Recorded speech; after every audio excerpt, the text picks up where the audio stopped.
Welcome back to my channel. This is going to be another unboxing, and this is going to be the unboxing of the Goddess Knowledge cards. This is another deck that I've just always kept putting off getting for years because I was never sure if I really wanted it.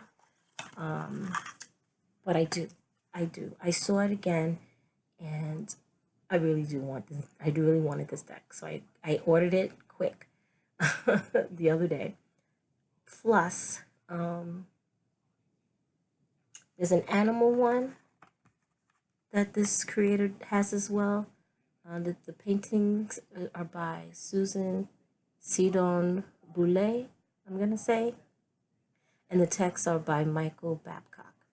And there's an animal one to this as well that I will be ordering here soon. So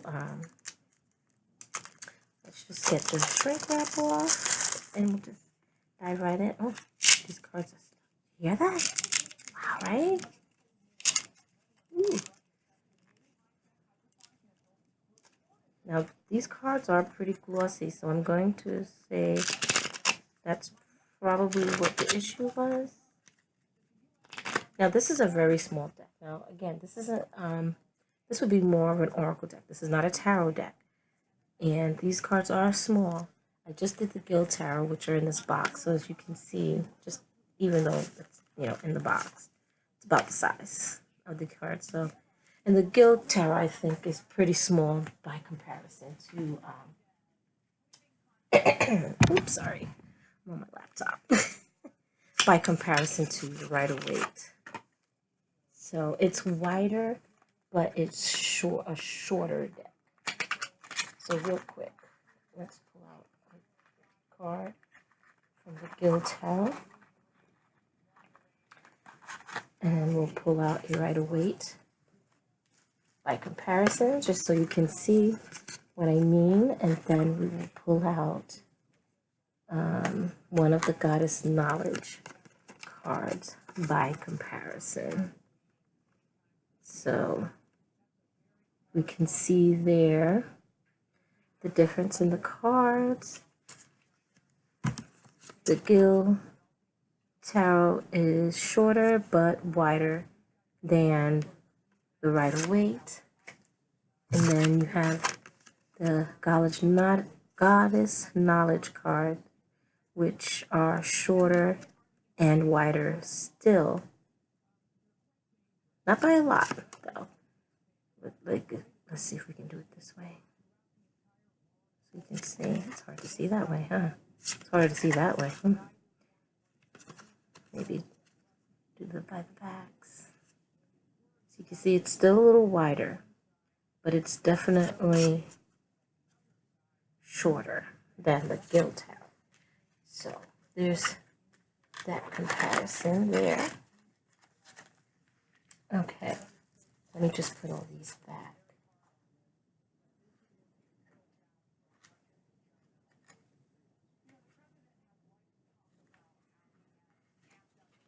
Make sure I got everything right. Situated right. Okay. Because this is my practice deck, my learning deck, I guess I would say, for the tarot, and I'm working on the major arcana, so I have it separated out from the minor, so that I know where I'm at. I don't want to mess that up. Okay, so let's get into the Goddess Knowledge cards. And so you have, now this card stock, it's okay, it's an okay card stock. It's little, not that thick.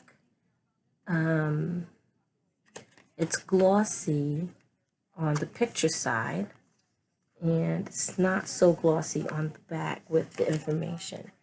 So you have here the picture, and on the back it tells you, so it's Isis and Osiris, which I'm going to assume this is Osiris when he was killed. I don't know. So then you have that, and then you have little information about Isis and Osiris and the meaning of the card.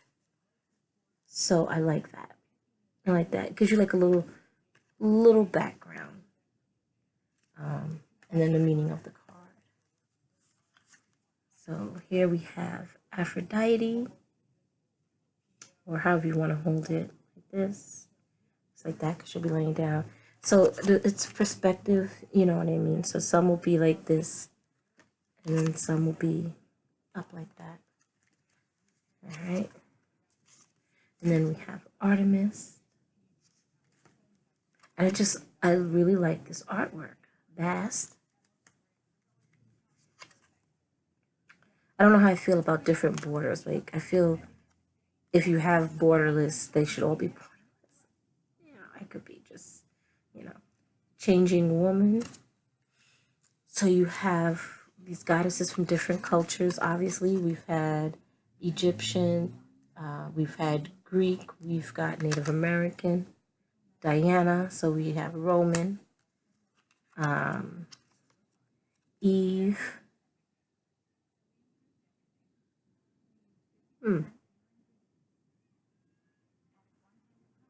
So that's very interesting. I've not seen a deck use Eve before.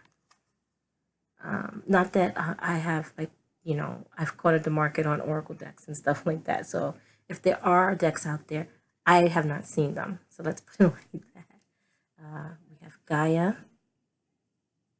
which Gaia energy is something I always can connect with. Hell. So now we have also Norse mythology. Peacock feathers. Well, that's Hera. Yep, Hera. The peacock is sacred to Hera. And again with a different border. High Priestess. Inanna. So now we have Sumerian. Do they tell you? Yes. I think they tell you. This tells you that that's Sumerian. Ishtar.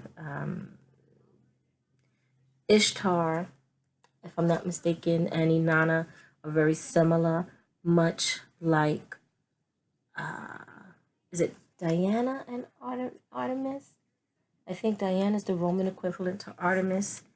Inanna would be the Sumerian equivalent to Ishtar, who is Babylonian, if I'm not mistaken. Wait. This is Native American. I've always had trouble pronouncing this name. I'm gonna just show you because I don't want to butcher it. It's coming in backwards. I'm sorry. Anyways, if I knew how to invert this camera, I would. Caltis.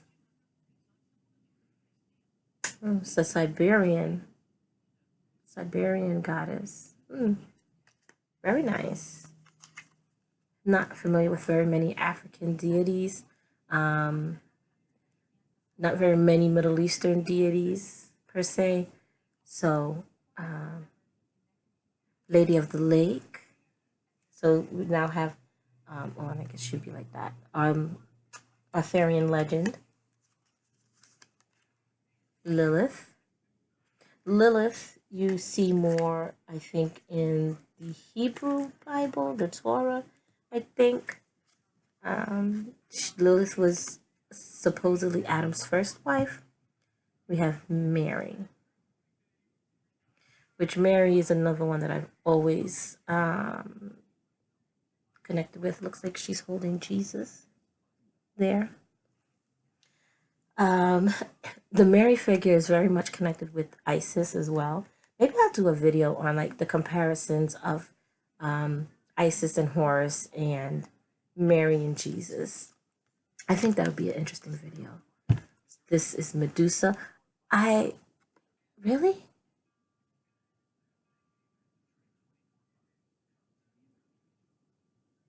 Oh, okay. All right. So I was like, why would Pegasus be associated with Medusa? It says that when Medusa was slain, the winged horse Pegasus sprung from her blood. Okay. Well, I guess I can get that. Honestly, if it was Medusa, I would have really rather see Medusa. That's just my opinion. You know, that's like having Isis, but it's a picture of Horus because she gave birth to Horus. Like, you know what I'm saying? I just feel like a picture of Medusa should, a card about Medusa should have a picture of Medusa. Um, Minerva.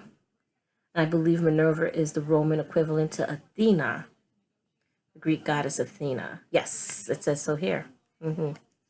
So then, yes, Diana is the Roman equivalent to Artemis. We have Morgan Le Fay. So we have more King Arthur. Pele, she is a Hawaiian goddess. Persephone. I will say, I must say, I am glad that there's Persephone and Pele in here. Pele is one that I came to know when I was doing shadow work, working in one of the books. I think it was like Dancing with the Shadows or something like that. Very glad to see that in here. And I'm very glad to see Persephone in that she is someone who she's been popping up a lot for me. And so she's someone who I want to get to know coming this 2019. And to get closer to. Psyche. That's Greek again. Rhiannon. So here, I think it's this way. You see her here. So yeah, I guess this way. We have Selene. See this theme of the women holding or cradling a man, whether it's a lover or a son. But whichever way, it's a nurturing image. You know? Okay, we have the Sphinx.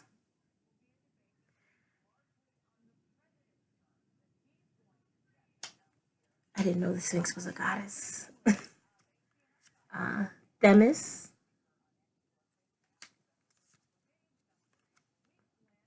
Thetis, which I think Thetis is the mother of, oh my gosh. Okay, the Trojan War, Achilles, I think. If she's who I'm thinking of, if she's a water nymph or related to that, I think so. She would be the one who dipped Achilles in the river Styx. Oh, no, I cannot pronounce this name. Okay, this is a Toltec earth goddess. And I cannot even begin to say that. I will absolutely butcher that name. I am so sorry. So sorry.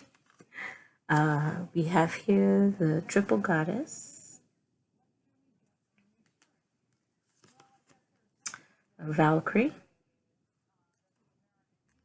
Which again, Valkyries, I don't think Valkyries are goddesses per se.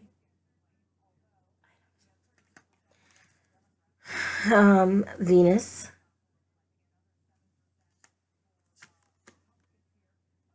White shell woman. Epona. She's a Celtic goddess. She's goddess of horses, if I'm not mistaken. Etain. She's another Celtic goddess. Spider Woman.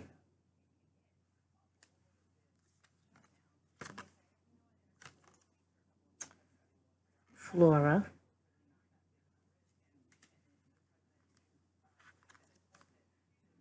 Kuan Yin. One. Okay, let me get through it first and then see if I come across it before I say. Okay. Aaron Rod. I know I always pronounce this wrong. She's a Welsh goddess. Demeter. Which I guess if you have Persephone in the deck, you should have Demeter. Hina, sorry, Fortuna,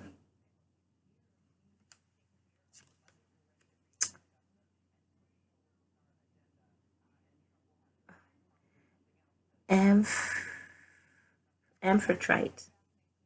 I'm gonna say it's Amphitrite. Could be pronouncing that wrong. Hathor, just another Egyptian goddess. Sedna,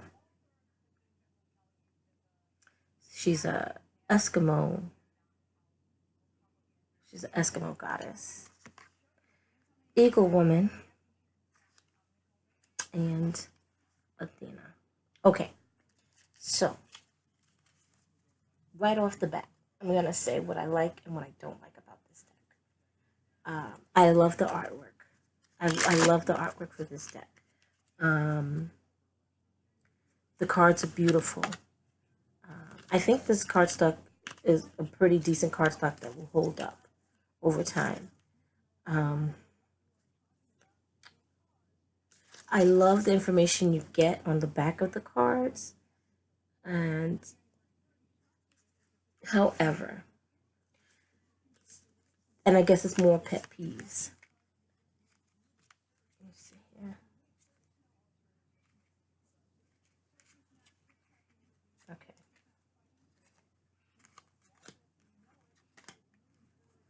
So, the different border styles. I don't like that. I feel like you should have stuck with one border type, which my preference would have been the no borders, to be honest. The no borders, I think I think they look best with no border. So that's another thing. Moreover, I feel like there's not really an Asian presence in this deck. So you did not have, and I mean Asia in general. So I'm talking about, like Japanese deities, Indian deities. There were no Hindu deities in here that I remember coming across. I feel like you could have even also had like a couple of the Orisha in here, and you had a lot of Greek and Roman deities. We had a few Egyptian deities, which I do appreciate, but we could have not had the equivalent of a deity. You see what I'm saying? Like, we didn't have to have Minerva and Athena. And like I said, I have not read through these cards, so I don't know what her interpretations are for, Minerva and Athena and Diana and Artemis. But I feel like we did not have to have that. We could have used, so like if we had the Greek deities, we could have had Roman goddesses, but different ones. You could have had Vesta, because we didn't have a Hestia in here. So we could have had Vesta. We had Hera. Also with Ishtar and Inanna.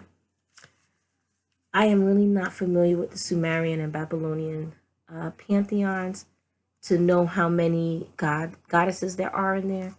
But I mean, I know there are differences between Inanna and Ishtar.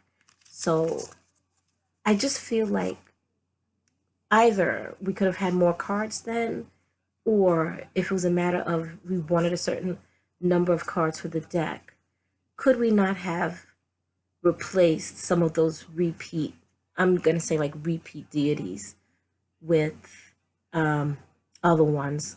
A goddess from an Asian pantheon, from Hindu, from Japanese, from Chinese, from we could have had Orishas. We have one Siberian goddess, so you have like 3 Egyptian goddesses, which that's good. But we could have had either another Siberian goddess, or like an Orisha or something like that, another African deity. This is a pretty diverse deck, I will say. We've had quite a few Native American deities in here as well. But I feel like then maybe we could have cut down on some of the ones where we've had three in a pantheon. Maybe just cut them back to two and then include some others. That's just me nitpicking. It's me nitpicking. Overall, I'm very happy with this deck. I can't wait to work with this deck. Shuffles nicely hand over hand, sort of. The cards kind of get a little stuck on each other, I feel like. Let's see. Oh, they shuffle nicely. But now I can feel a little resistance as I'm like tapping them back together. And I can tell it's that glossiness, this type of gloss. See, I'm getting a little resistance there. You know, see that? They just don't easily fall back into place. Oops. They don't easily fall back into place. So, but yeah, I'm happy with this deck. Those are not reasons why I would not get this deck at all. I really liked this deck. I think I shuffled them and mixed them up upside down. I really do like this deck. I love the artwork. And like I said, I will be getting her animal.